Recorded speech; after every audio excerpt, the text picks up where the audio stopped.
Hello दोस्तों, कैसे हैं आप सब। स्वागत है आप सभी का कॉमिक वर्ल्ड चैनल पर। तो हम पढ़ रहे थे राज कॉमिक्स में वर्दी और बंदूक, जो कि डोगा और इंस्पेक्टर स्टील का 2-in-1 कॉमिक विशेषांक है। तो चलिए स्टार्ट करते हैं इसका अगला भाग। कोई भी डरे नहीं, मैं डोगा हूँ। सिर्फ उन्हें काटता हूँ जो इंसानियत को काटते हैं। खनाक। डोगा के ठीक ऊपर। उफ, कौन था वो कुत्ते की सी सूरत वाला? बच्ची को किस सफाई से बचा ले गया वो? नहीं, ऐसी जाबाजी पुलिस का कोई जवान नहीं दिखा सकता। वो पुलिस का कुत्ता नहीं हो सकता। अब क्या करें? बाहर फैले कुत्तों ने बाहर पैरे पर मौजूद हमारे आदमियों को चीर फाड़ डाला है। कर्र, वफ, वर्र। लेकिन शायद अभी इस बात का पता पुलिस को नहीं चला, वरना वो अब तक ऊपर आ चुकी होती। भाग!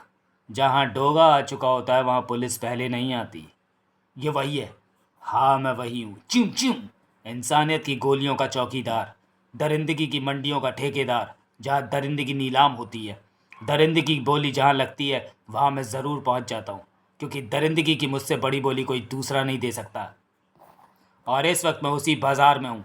लगाओ दाम, देखता हूँ दरिंदगी की ज़्यादा बोली तुम लगाते हो या मैं। ठाक शाबाश, लगाओ मुझसे बड़ी बोली। अरे, तुम्हारी जुबान तो तालू से जा लगी। बोलती क्यों बंद हो गई तुम्हारी? खच! तुम तो पुलिस और प्रशासन की बोलती बंद करने आए थे। ठाक! और तूने बच्ची को नीचे फेंका था ना?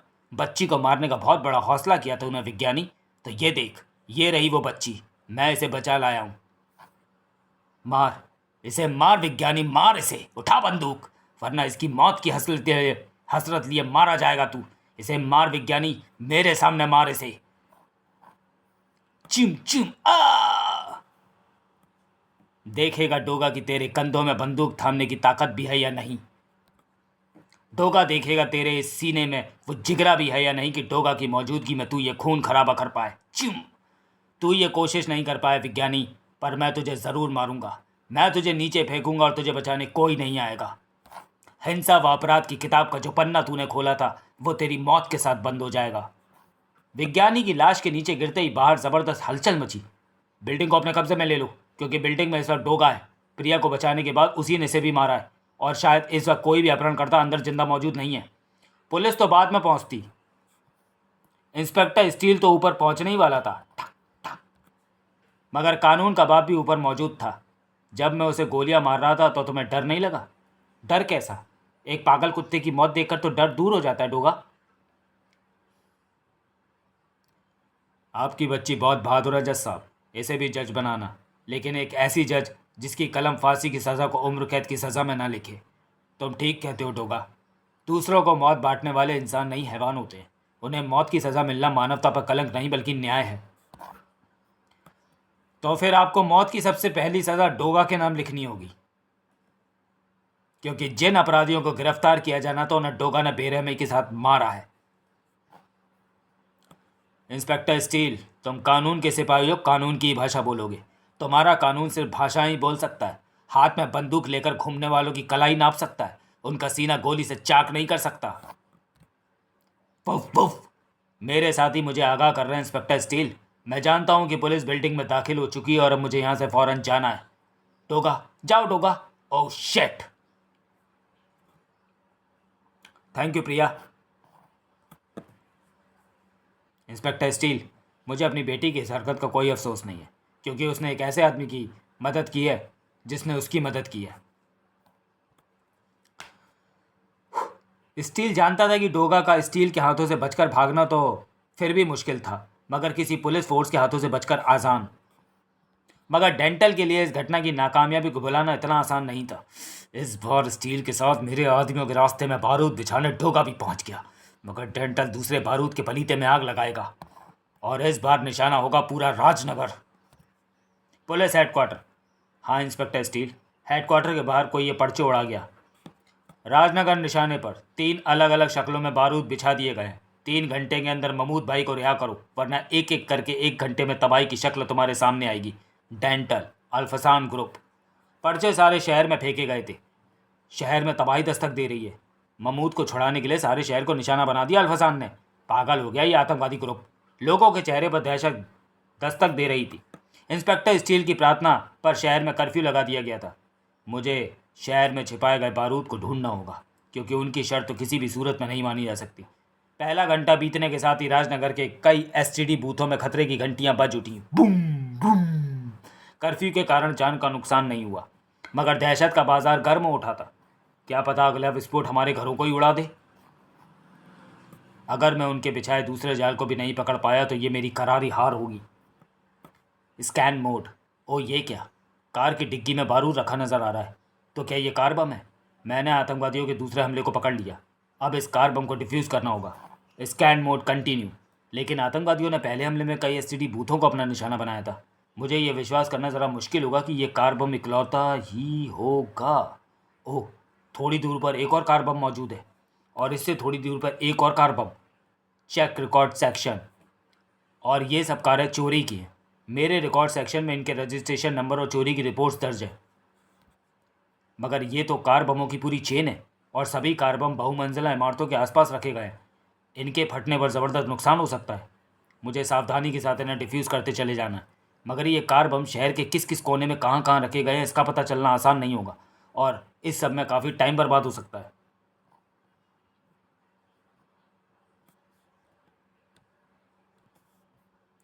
माफ़ करना इंस्पेक्टर स्टील, तो मैं कार के नीचे से बाहर लाने का मेरा तरीका ठीक नहीं है, पर घबराओ नहीं इंस्पेक्टर स्टील।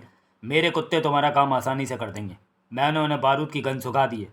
उनकी नाक तुम्हारी आंख से ज़्यादा देखती, मेरा मतलब सूंघती है। क्रंच। तुम? हाँ मैं। खड़े हो जाओ और अपनी फोर्स को मेरे कुत्तों के साथ बम डिफ्यूज़ करने के काम पर लगा दो, क्योंकि मुझे तुम्हारी ज़रूरत दूसरी जगह पर है, जहाँ इतना बारूद रखा है कि पूरा शहर हिल जाएगा। और अगर इस वक्त तुमने मुझे रोकने या पकड़ने की कोशिश की तो मैं तुम्हें इस जगह पर नहीं ले जाऊंगा। स्टील डोगा का कहा मानने पर मजबूर था। मैंने तुम्हारे कुत्तों के साथ अपनी पुलिस फोर्स के बम स्क्वाड को काम करने का मैसेज हेडक्वार्टर को भेज दिया है। अब तो मुझे उस तीसरे टारगेट पर ले चलो, जल्दी चलो। डोगा स्टील को लेकर रेलवे यार्ड में पहुंचा। इंस्पेक्टर स्टील, वो देखो, उस पटरी पर खड़े उन 5 डिब्बों में शक्तिशाली आरडीएक्स विस्फोटकों को मेरे कुत्तों ने ढूंढा है, जो अगर फट गए तो आसपास खड़ी कई इमारतें उनके धमाकों से तराशायी हो सकती हैं। सबसे पहले तो इन्हें ढकेल कर आबादी से दूर ले जाना होगा, और इसलिए मुझे तुम्हारी मदद की ज़रूरत पड़ी, क्योंकि इंजन बनकर अकेले धकेलना मेरे बस में नहीं था। और आतंकवादियों का दिया समय भी समाप्त होने को है। अगर इन बमों की सूचना मैं रेलवे पुलिस को देता तो वहाँ पहुंचे हड़कंप में भी समय ही खराब होता। उसी समय आकाश हेलीकॉप्टर की तेज आवाज़ से गड़गड़ा उठा। गड़गड़ गड़गड़ गड़गड़। ओह नो, क्या हुआ इंस्पेक्टर स्टील? इंस्पेक्टर स्टील ने डोगा की बात का जवाब नहीं दिया, बल्कि फौरन ही पेन जैसा कोई यंत्र निकाला। ये क्या कर रहा है? हैरान मत हो डोगा, हेलीकॉप्टर में ज़रूर अल्फसान के लोग हैं। मेरी आंखों की जगह फिट कैमरों ने वे रेंज पकड़ ली थी, जिन्हें शायद रेल के डिब्बे में रखे आरडीएक्स को फोड़ने के लिए रिमोट से छोड़ा गया था। मेरे हाथ में थमा पेन जैसा यंत्र दरअसल जैमर है, जो रिमोट की रेस को जाम कर देता है, वरना अब तक रेल के डिब्बों में रखा बारूद फट चुका होता। बचो! कमाल का है ये स्टील भी, अद्भुत। पर अपनी नाकामी से खफा अल्फसान के आदमी हमें ख़त्म करने में कोई कमी नहीं छोड़ेंगे। इस लौ मानव स्टील पर तो गोलियों और बमों का भी कोई असर नहीं होगा, पर मेरा जिस्म तो हाड़ मास का है भाई। तर तर तर तर तर तर तर तर। मुझे इसे बचाते हुए कपलिंग के बीच वाले रास्ते से निकलकर छत की तरफ आना होगा और हेलीकॉप्टर में निशाना लगाना होगा। उफ, ये मुझे यहाँ सिर उठाने का कोई मौका नहीं देंगे। मगर स्टील को उनकी गोलाबारी का जवाब देना था। उसके लिए उसकी मेगा गन तैयार थी। बूम जिंग बिंग टंग टोंग। हेलीकॉप्टर स्टील की गन के गोले से बच गया था, मगर यमदूतों को तुम्हारी आत्माएं लेने धरती पर नहीं आना पड़ेगा। यहीं रास्ते में ही तुम्हारी आत्माएं मैं निकाल कर उनके हवाले कर दूंगा। देखो, यमदूत मौत के शोलों का रूप लेकर तुम्हारे पास आ रहे हैं। चिमकाक। तुम्हारे जो कान निर्दोष चीखे सुनने को तरस रहे हैं, अब इन्हें सिर्फ मौत के धमाके सुनाई देंगे। हेलीकॉप्टर संभालो। उफ! बेचारा अपनी सांसें तो संभाल नहीं पाया, हेलीकॉप्टर क्या संभालेगा। डोगा नीचे उतरा, पर जमीन पर नहीं। थम! 450 किलो के इसी खतरे का डर था उसे। नहीं, रुक जाओ डोगा, तुम भी कानून के मुजरिम हो। You are under arrest. कैदियों को अरेस्ट कर करके क्यों जेल की दीवारों का दम निकाल रहे हो इंस्पेक्टर स्टील? तुम्हें भी मालूम है और तुम्हारे कानून को भी कि डोगा और महमूद जैसे मुजरिमों को जेल की दीवारें पनाहे नहीं दे पाएंगी। अरे करना ही है तो अरेस्ट नहीं, एनकाउंटर करो, क्योंकि महमूद जैसे लोग। ये रहा मेरा सीना, दाग दो इसके अंदर बारूद, बस छुट्टी। मेरी लाश ले जाकर फेंक दो पोस्टमार्टम हाउस में, मेरी आत्मा तब रोएगी नहीं। भगा दो जेल से महमूद को और उतार दो उसके सीने में भी गोली। ऐसे सभी अपराधियों को जेल में लाकर उनका पेट रोटियों से मत भरो, पकड़े जाने से पहले गोलियों से भर दो। क्योंकि महमूद जैसे लोग जिंदा रहेंगे तो बेगुनाह मरते रहेंगे, मेरे जैसे लोग जिंदा रहेंगे तो तुम्हारा कानून मरता रहेगा। पर नहीं, मैं जानता हूं कि तुम ऐसा नहीं करोगे, बल्कि महमूद जैसा कोई चाहे तो तुम्हें इतना मजबूर कर दे कि तुम खुद उसे जाकर आज़ाद कर दो। बेचारा कानून, लाचार कानून। नहीं इंस्पेक्टर स्टील, मैं खुद को तुम्हारे हाथों मौत के हवाले तो कर सकता हूं, पर तुम्हारी हथकड़ियों के हवाले नहीं। क्योंकि मेरी लड़ाई मानवता की रक्षा की लड़ाई है। मुझ में और तुम में थोड़ा ही अंतर है। तुम अपराध को ख़त्म कर रहे हो, मैं अपराधियों को। तुम्हारा और मेरा मकसद एक है, लड़ाई का। तुम्हारे पास लड़ने के लिए वर्दी है, मेरे पास बंदूक। तुम्हारी वर्दी अपराधी की कलाई देखती है, हथकड़ी लगाने के लिए। मेरी बंदूक मुजरिम का सीना देखती है, उसे चाक करने के लिए। मेरी बंदूक महमूद का सीना ढूंढ चुकी है। देखना यह है कि इस दुर्दांत अपराधी को तुम्हारी वर्दी बांध पाती है या मेरी बंदूक उड़ाएगी उसका सीना। Goodbye inspector Steel. मुलाकातें और भी हैं, मिलते रहना। डेंटल गुस्से में मेंटल हुआ जा रहा था। इस बार ऐसा ट्रैप लगाऊंगा कि पूरा विश्व हिल जाएगा। सरकार को हमारे महमूद भाई को छोड़ना पड़ेगा। खोखा, अपने आदमियों को तैयार कर। इस बार इस ट्रैप में डेंटल खुद तुम्हारा साथ देगा। अदरक चाचा की तबीयत में काफ़ी सुधार था। दादा खुद दिन रात उनकी सेवा में लगा था। अदरक चाचा, रास्ता दिखाने वाला तुम्हारे जैसा गुरु पहले मिल जाता तो दादा कभी जेल की दीवारों के बीच नजर ना आता। तुम्हारे ये अल्फाज सुनकर मुझे लग रहा है कि मेरा यहाँ आना बेकार नहीं गया। आओ सूरज, तुम्हारा कैदियों को सिखाने का काम कैसा चल रहा है? बहुत अच्छा चाचा। मुझे भी लग रहा है चाचा कि मेरा भी यहाँ आना बेकार नहीं गया, क्योंकि जब यहाँ से जाऊँगा तो अल्फसान के कई आदमियों की मृत्यु तिथि मुझे जवानी याद होगी। महमूद का नाम इनमें सबसे ऊपर होगा। ज़ुबानी याद रखने लायक ही नहीं बनने वाली थी वह घटना। हाईजैक, हम प्लेन हाईजैक कर रहे हैं। सब लोग अपने सिर नीचे झुका लो, वरना काट कर नीचे फेंक देंगे। पायलट, प्लेन को हाईजैक होने की खबर अपने अधिकारियों को दो। हेलो, फ्लाइट नंबर IC747 को कराची एयरपोर्ट से उड़ते ही हाईजैक कर लिया गया है। हमारी डिमांड उन्हें बताओ। हमें हमारा थिंक टैंक महमूद चाहिए। डेंटल का आदेश नहीं सुना क्या तूने? सिर नीचे झुका कर रख। मगर 150 यात्रियों में से किसी की हिम्मत नहीं हुई कि सिर उठाकर देख ले कि आखिर हुआ क्या है। सिर्फ 4 लोग उन सबकी जिंदगियों के रहनुमा बन गए थे। किसी ने अपना सिर ऊपर किया तो ख़त्म कर देंगे। प्लेन में फ्यूल ख़त्म हो रहा है, उसे नज़दीकी राजनगर एयरपोर्ट पर उतारना ज़रूरी है। अधिकारियों को फ्यूल का इंतज़ाम रखने को कहो और वार्न कर दो कि अगर प्लेन उतारने के बाद फ्यूल भरने की आड़ में किसी कमांडो कार्रवाई की कोशिश हुई तो 150 लोगों की जानें बख्शी नहीं जाएंगी। जेल तक अपहरण कांड की खबर पहुंच चुकी थी और सूरज व अदरक चाचा तक भी। ये तुम क्या कह रहे हो सूरज? नहीं अदरक चाचा, नहीं, ये पागलपन नहीं है, और अगर है भी तो मुझे इसकी परवाह नहीं। जेल में महमूद जैसे दुर्दांत आतंकवादी के इतनी पास रहकर भी अगर मैं उसे ख़त्म किए बिना यहाँ से चला गया तो लानत है डोगा पर वो अपने जुर्मों की सज़ा काट रहा है। वो सज़ा नहीं काट रहा अदरक चाचा, वो सज़ा दे रहा है उन लोगों को जो उसके बार बार फरार होने की कोशिश में मारे जाते हैं। और ये मेरा विश्वास है कि भ्रष्टाचार व रिश्वतखोरी से खोखली हुई हमारी जेलों की दीवारें उसे ज़्यादा देर तक कैद नहीं रख पाएंगी। वो भाग जाएगा अदरक चाचा, एक ना एक दिन भाग जाएगा। वो नहीं भागा तो उसे आज़ाद करने पर मजबूर होना पड़ेगा। तब फिर कई लोग उसकी हिंसा, उसके आतंकवाद का शिकार होकर मारे जाएंगे। नरबख्शी शेर को जिंदा रखने में कोई समझदारी नहीं, उसे फ़ौरन गोली मारना ज़रूरी होता है। महमूद को मैं मार डालूंगा अदरक चाचा, इसी जेल में रहकर मार डालूंगा, और ऐसा ना कर पाया तो लानत है मेरी ज़िंदगी पर। इधर इस वक्त राजनगर जेल में वह ज़बरदस्त सरगर्मी मच गई। ये बाहर कैसे आ गया? फिलहाल तो इसे वापस अंदर करना है। महमूद अपनी सेल से फिर फरार होने की कोशिश कर रहा है। थाय!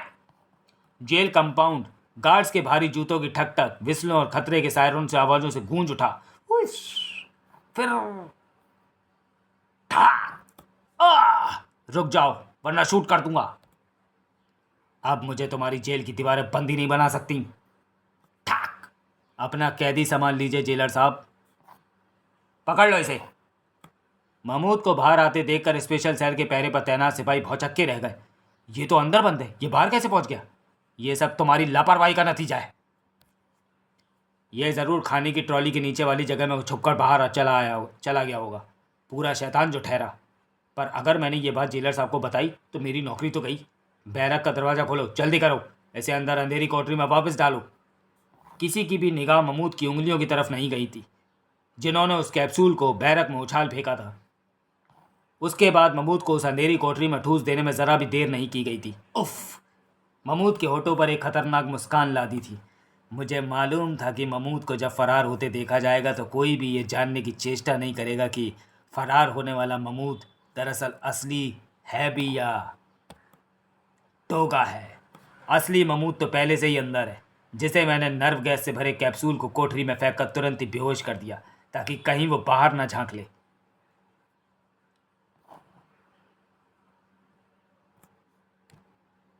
डोगा के जबड़े महमूद को देखते हुए नफरत से कस गए।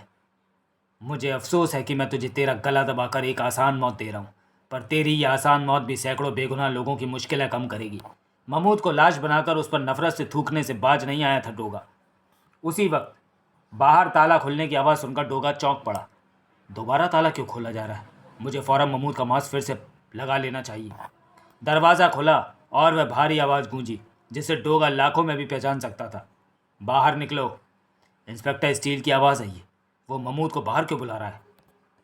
महमूद का रूप धरे डोगा बाहर निकला। तुम्हारे साथियों के मांगे मानकर तुम्हें छोड़ा जा रहा है। उन्होंने एक हवाई जहाज़ का अपहरण कर लिया है। उफ! कानून का रक्षक खुद लेकर जा रहा है महमूद को उनके साथियों को सौंपने। आज बंदूक कामयाब हो गई महमूद का सीना चाक करने में। अपराधियों ने वर्दी को झुकने पर मजबूर कर दिया, पर बंदूक नहीं झुकी। जाओ, उस विमान में तुम्हारे साथी हैं, मेरे नहीं, अब वो मौत के साथी हैं। टेंटल का मिशन सफल हो गया था। सभी यात्रियों को जाने दो, सिर्फ पायलट दल हमारे साथ रहेगा ताकि हम सुरक्षित यहाँ से उड़ पाएं। चलो चलो, जल्दी करो, उतरो नीचे। सभी यात्रियों के जाने के बाद महमूद भाई जिंदाबाद, अल्फसान जिंदाबाद, अपहृत विमान ने रनवे छोड़ा। महमूद भाई, मैंने तय कर लिया था कि अगर विमान अपहरण की कोशिश में भी नाकाम हो गई तो मैं अपने गले में पड़े साइनाइड से भरे इस कैप्सूल को अपने स्टील के दांतों से चबाकर आत्महत्या कर लूँगा। मगर खुदा का शुक्र है कि ऐसी नौबत नहीं आई। घबराओ नहीं डेंटल, मैं तुम्हारे गले में लटकी जहरीली मौत को बेकार नहीं जाने दूंगा। क्या मतलब महमूद भाई? मतलब भी समझाता हूँ, लेकिन मतलब मैं तुम्हें थोड़ी धूमधाम से समझाऊंगा। थाए थाए थाए, मतलब समझाने से पहले मौत की आतिशबाजियाँ छोड़ूंगा। ये क्या किया महमूद भाई? हमारे आदमियों को क्यों मार दिया? तुम्हारे ये साथी दरअसल आदमी नहीं थे, ये नरभक्षी पशु थे जिन्हें मैंने ख़त्म कर दिया। अब तुम्हारी बारी है, लेकिन मरने से पहले तुम्हें यह दुख ना हो कि तुम्हें और तुम्हारे साथियों को तुम्हारे ही लीडर महमूद ने मार दिया। इसलिए मैं तुम्हें अपनी सूरत दिखा दूँ। मेरा नाम डोगा है डेंटल। अब तुम पूछोगे कि अगर मैं डोगा हूँ तो तुम्हारा महमूद भाई कहाँ है? वो वहीं है जहाँ मैंने तुम्हारे साथियों को तो भेज दिया, अब तुम्हें भेजना बाकी है। ओह! यानी दोज़ख में, जिसे नरक भी कहते हैं। क्योंकि आतंकवाद की नालियों में घिचपिचाते तुम जैसे कीड़ों की जगह वही है। नहीं डेंटल, अब तेरे हाथों में इतनी ताकत नहीं छोड़ूंगा कि वो हथगोला तो क्या एक पिन भी उठा सके। कैद और पुलिस की यात्राओं से बचने के लिए ही साइनाइड से भरी इस तेज मौत को तुम अपने गले में लटकाए रखते हो ना, ताकि ज़रूरत पड़ने पर इसे चबाकर खुद को ख़त्म कर लो। तो लो, मैं तुम्हारी मौत आसान किए देता हूँ। मैं तुम्हें ये कैप्सूल चबाने का पूरा मौका देता हूँ। लो, खेल खत्म हो गया। क्रंच! डेंटल ने 1 सेकंड में ही झाग उगल दिए। उसकी आत्मा परमात्मा को मिलने का परमिट लेकर चली गई। और तब तुम लोग विमान को जहाँ चाहो ले जा सकते हो, पर उससे पहले मुझे एक पैराशूट दो ताकि मैं भी जहाँ जाना चाहूँ जा सकूँ। और फिर देखा अदरक चाचा, ख़त्म हो गया ना महमूद। दरअसल मैं महमूद को जेल में ख़त्म कर देने के प्लान पर पहले से ही काम कर रहा था। मेरा प्लान था कि महमूद का मेकअप करके भागूंगा और जानबूझकर पकड़ा जाऊंगा। जेल अधिकारी ये अनुमान भी न लगा पाएंगे कि असली महमूद अब भी अपनी सेल में ही बंद है। वो मुझे महमूद वाली सेल में फिर से बंद करने के लिए वहाँ ले जाएंगे और मैं वहाँ जाकर महमूद को मार दूंगा। उसके लिए मैं महमूद के चेहरे से मिलता जुलता मास्क तथा दूसरा सारा सामान ले आया था। महमूद की पहली फरारी की घटना के बाद उसके साथियों को पहले ही दूसरी सेल में शिफ्ट कर दिया गया था। इस प्रकार मैं महमूद की उस सेल में पहुंचा दिया गया जहां महमूद भी मौजूद था। अदरक चाचा, जेल की बैरक में पड़ी महमूद की लाश का पता जल्दी सबको चल जाएगा, और ये भी कि उसे डोगा नहीं महमूद के रूप में उसकी बैरक में जाकर ख़त्म किया है। डोगा जेल में कैसे पहुंचा ये कोई नहीं जान पाएगा और ना ही जानने की कोशिश करेगा, क्योंकि डोगा ने इससे पहले भी कई जेलें ब्रेक की है। समाप्त। तो चलिए दोस्तों, वीडियो को यहीं समाप्त करते हैं और मिलते हैं डोगा सीरीज़ की अगली कॉमिक्स तूने मारा डोगा को। तब तक के लिए धन्यवाद।